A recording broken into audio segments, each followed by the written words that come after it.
Here's how to not take stuff apart properly.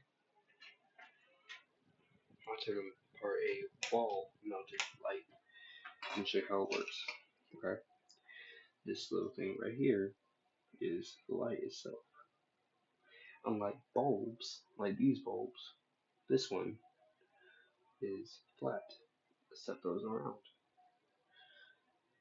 This one is a disc. The batteries go in here.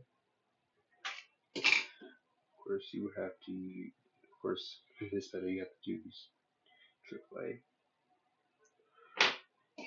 So it converts the energy into something that the light can use. Something that the light can use. And then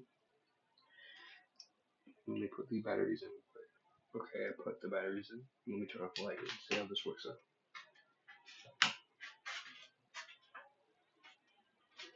It's a battery, and it comes and this switch turns it on and off. Even with the slightest push, it can go off. It's a pretty cool light.